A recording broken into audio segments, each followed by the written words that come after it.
Good evening, everyone.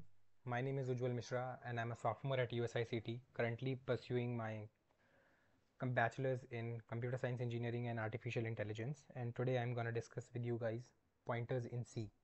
What does pointers do even mean? So, pointers are itself a variable in C which point to the address of the variables of same data types.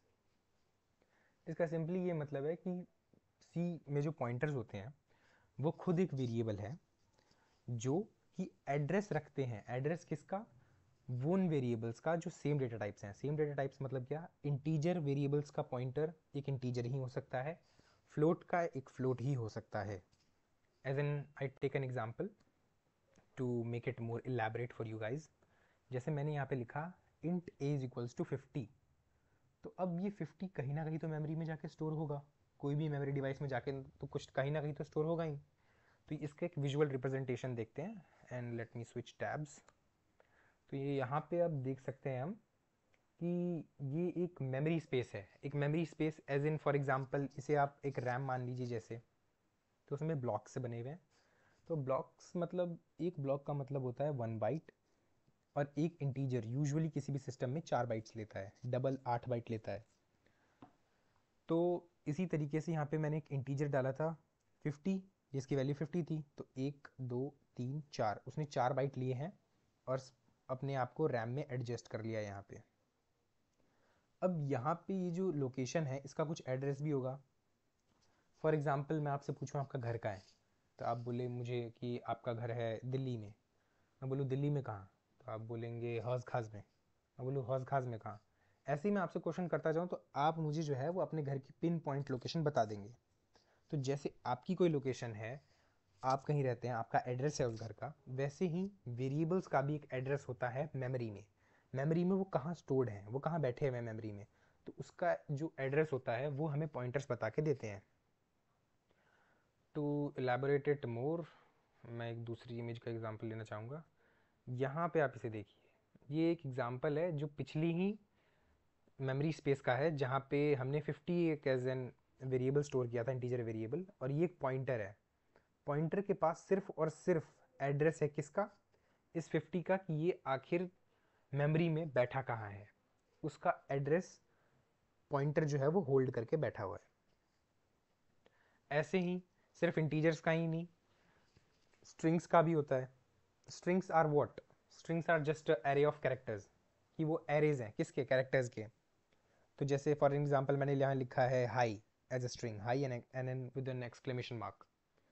तो first character क्या है? H, second I, third is one is exclamation mark, और तीसरा है, चौथा है नल। मतलब नल क्यों है? क्योंकि कोई भी स्ट्रिंग जब खत्म होती है तो वो हमेशा एक नल से खत्म होती है, ताकि हमें पता चलता है कि ये स्ट्रिंग यहाँ पे एंड हो रही है।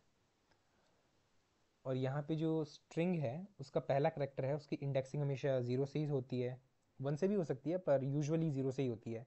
0 1 2 3। तो एच का जो है, ये मेमोरी लोकेशन में जहाँ भी हैं उनका एक अलग एड्रेस होगा। आई का अलग एड्रेस, एक्सक्लेमेशन का अलग एड्रेस, और ये जो नल है उनका भी एक अलग एड्रेस होगा मेमोरी में। अब हम देखते हैं VS कोड में, ताकि ज़्यादा अच्छे समझ आए।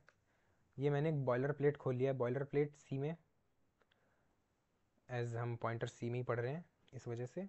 और अब मैं एक इंटीजर लूँगा A equals 50, and then I will simply print its value.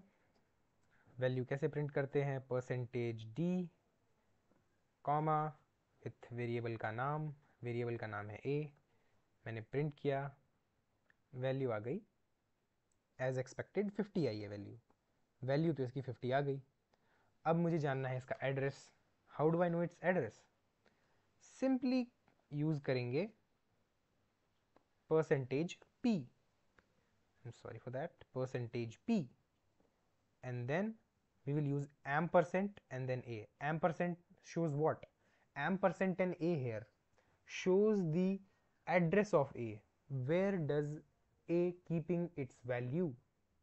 a अपनी वैल्यू कहाँ रख रहा है? एड्रेस, मेमोरी में। वो जो 50 वैल्यू हमने उसे दी है वो कहाँ रख रहा है? तो अब जब ये मैं प्रिंट एफ रन करूँगा तो मुझे ए का एड्रेस मिलना चाहिए कि ए ने जो 50 वैल्यू को स्टोर किया है वो कहाँ किया है. और now we get the address. You can see in my terminal here, we are getting the address here as 5061 ff1c something. So you will say कि आपने तो कहा था कि डेटा टाइप सेम होना चाहिए पॉइंटर का और वेरिएबल का, यहाँ तो कुछ ff1c एंड कुछ क्रिप्टिक सा आ रहा है, कुछ ये इंटीजर और स्ट्रिंग्स मिक्स सा. तो ये स्ट्रिंग और इंटीजर मिक्स नहीं है, ये एक्चुअली हेक्साडेसिमल में वैल्यू आती है जब भी आती है. क्यों? क्योंकि हेक्साडेसिमल में जो नंबर का रिप्रेजेंटेशन होता है वो काफ़ी ससिंक्ट और काफ़ी कॉम्पैक्ट हो जाता है एज़ कम्पेयर टू कि हम इसे किसी नंबर से डिपिक्ट करें. इसलिए हमने हेक्साडेसिमल फॉर्म का यहाँ यूज़ करते हैं और हमें वैल्यूज़ और एड्रेस भी जो मिलते हैं वो हेक्साडेसिमल्स में ही मिलते हैं. और हम मुझे अब पता चल गया कि मेरा 50 जो है उसका एड्रेस ये है और वो मेमोरी में मेरे यहाँ स्टोर्ड है. For listening me, thank you, and this is all. Not all for pointers actually. I can teach more in that. Pointers, there is much to learn, but as you guys have given me only 5 minutes and it's already over 6 minutes, so that is all for now. Thank you guys for listening me.